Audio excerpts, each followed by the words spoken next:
Good morning. Heading to Tel Aviv this morning for a couple of pretty crazy meetings, including an old friend, a childhood friend, who I would say we've been trying to meet for the past 6 months. So this is happening today. Pretty excited about that. Hopefully I'll find some time to sit down and talk a little bit about the book and the topic of the book, because again, something I've been thinking of writing for years, and it's happening, up to chapter 5. Very excited about that. It's going to be a great day. And then the weekend, so big fan. Here we go. We made it to Tel Aviv bright and early. Quite a beautiful morning.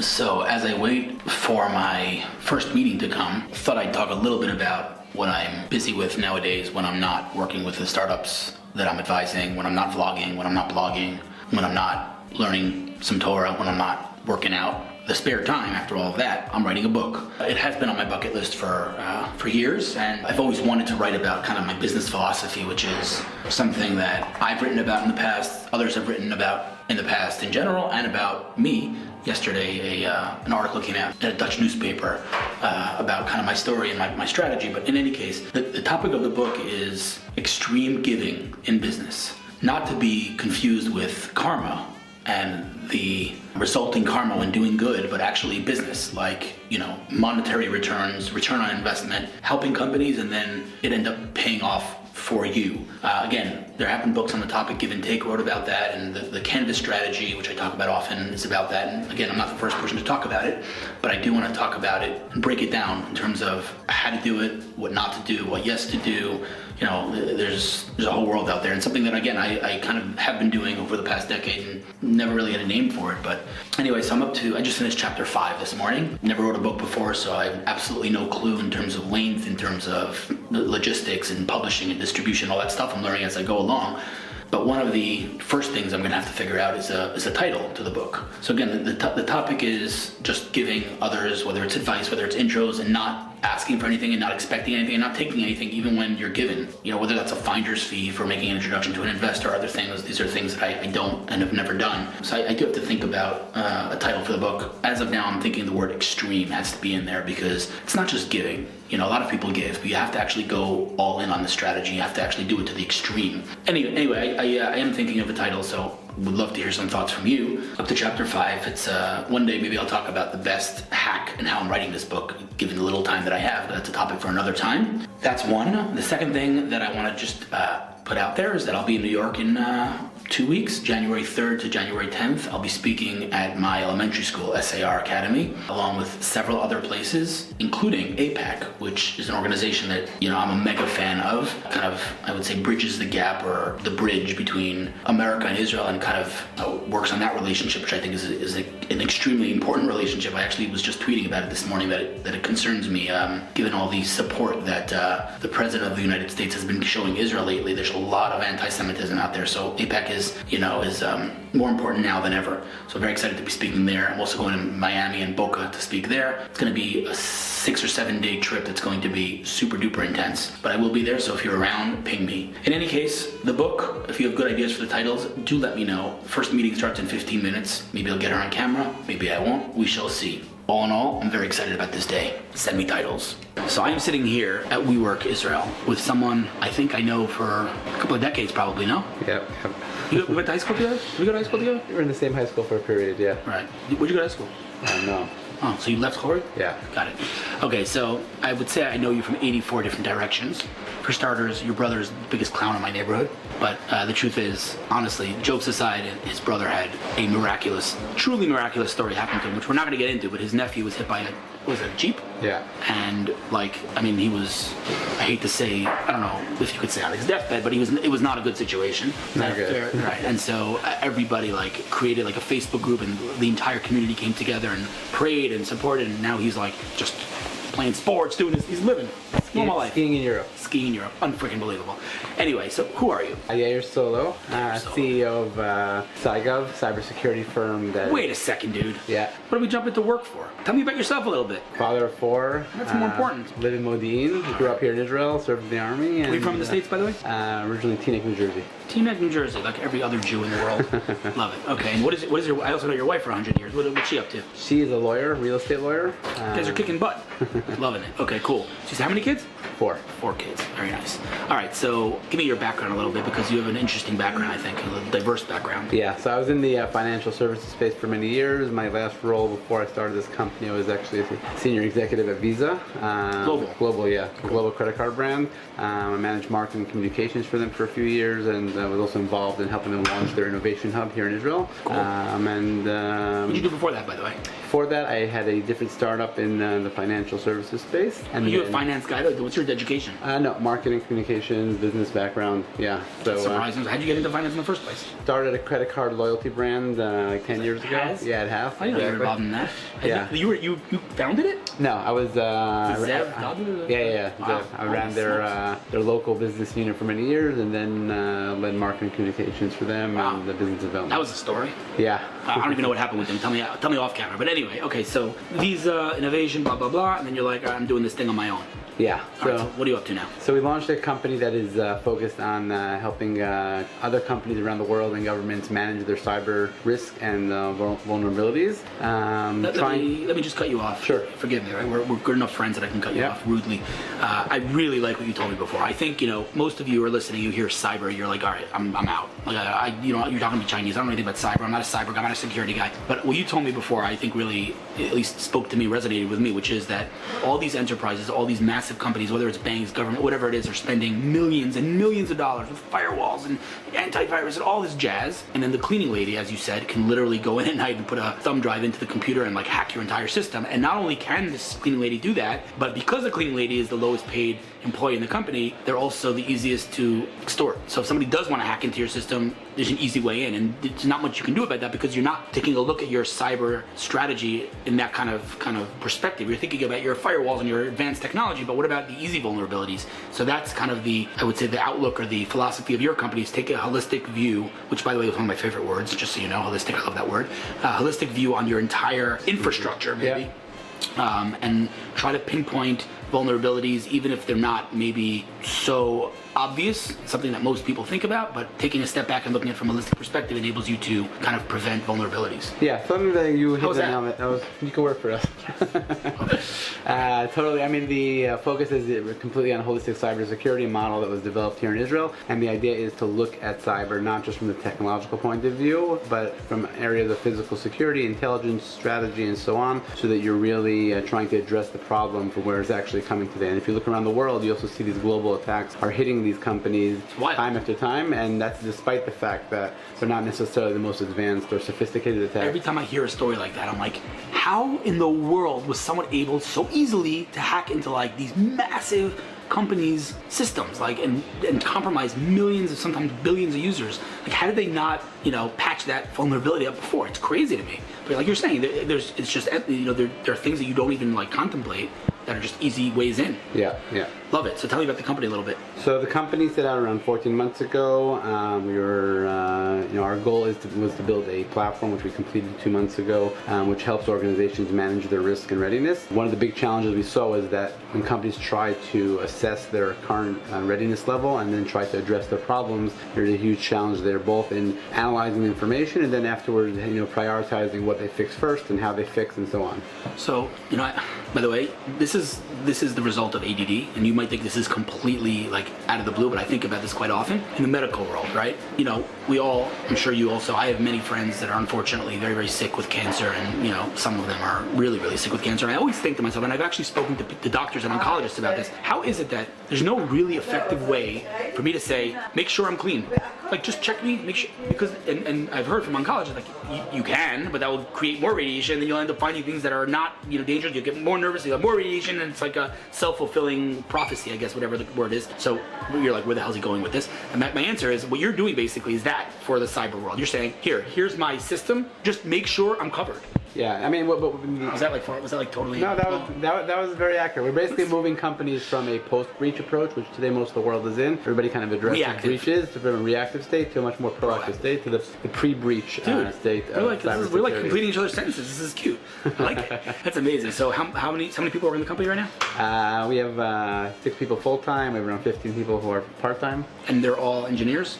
No, we actually have a very diverse team, from strategy people to technology people, policy policy, physical security. Are you growing in terms of your team, or your? Yeah, well, I mean, we're growing now more on the sales side. That's what we're going to be picking up in the near future. I'll send you some resumes of people looking for sales positions, number one. Number two, do you talk publicly about how much money your company raised? Yeah, we raised a little bit under $2 million so far, and we're raising a little bit more now to complete our seed round. And then we, we'll... So if I'm an investor right now, my checkbook's in my hand.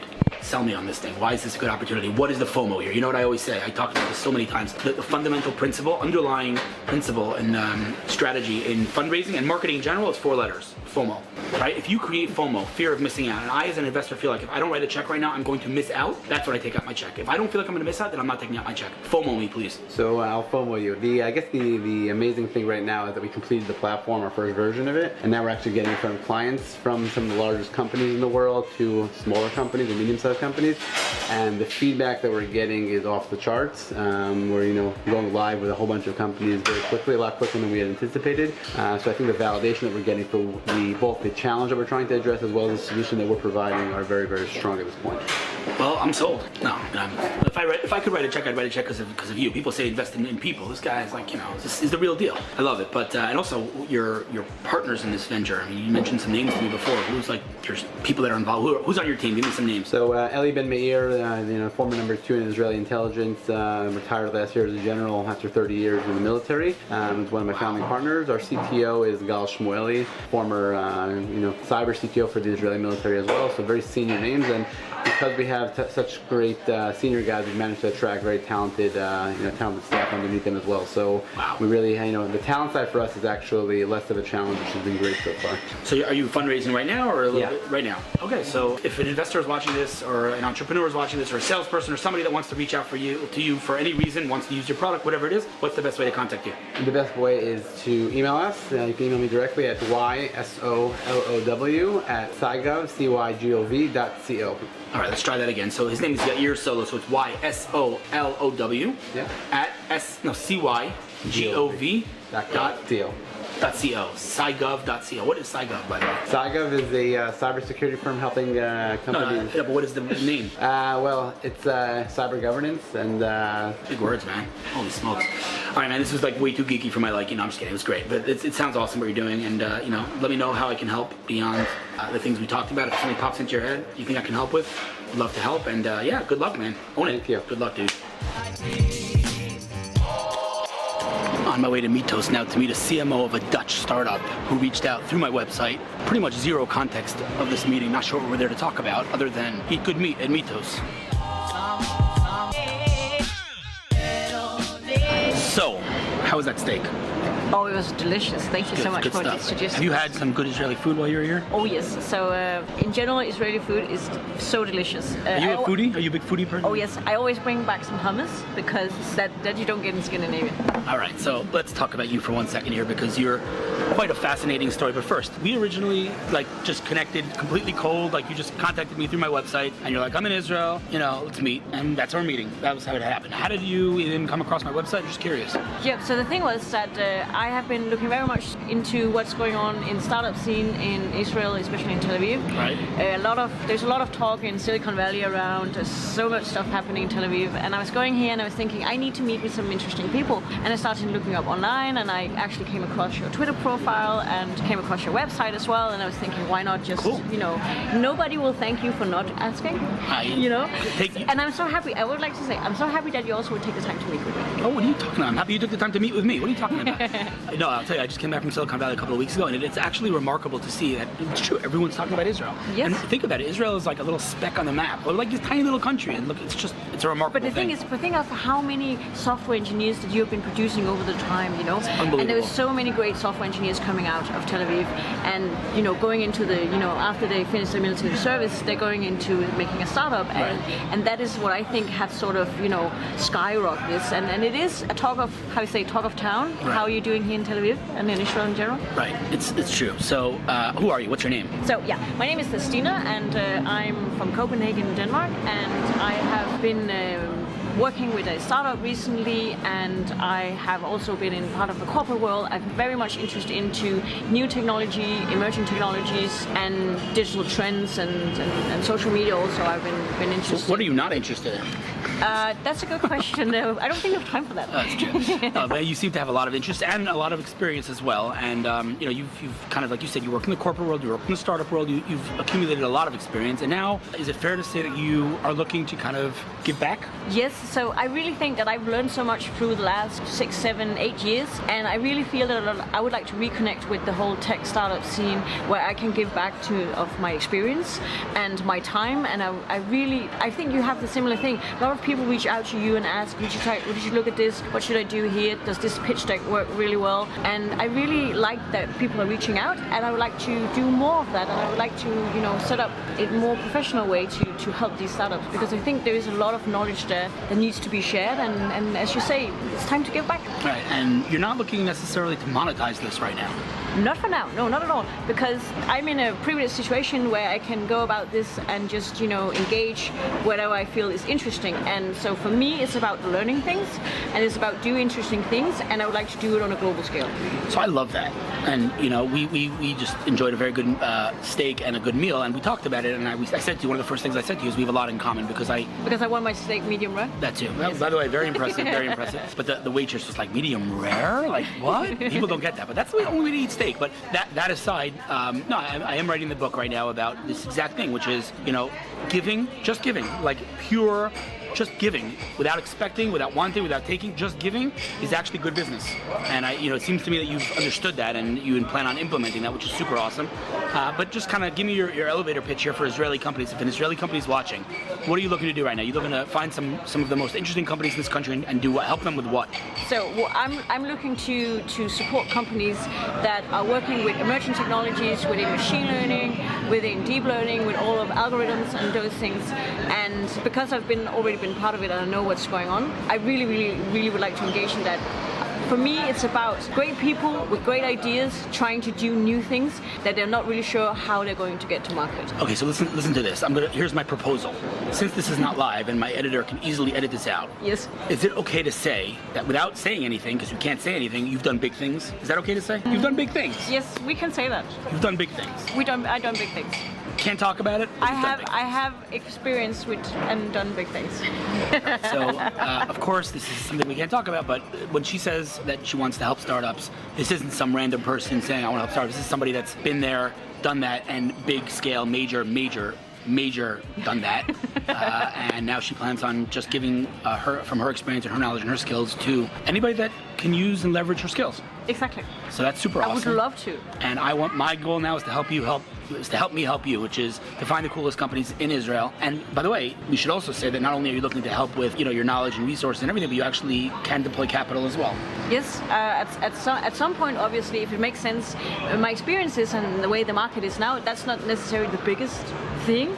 I see the biggest ask and the biggest demand now is knowledge and skilled people to help build these things. Okay. And that is really what I would like to focus on, because first time I was in Silicon Valley, I learned the term of dumb money and clever money.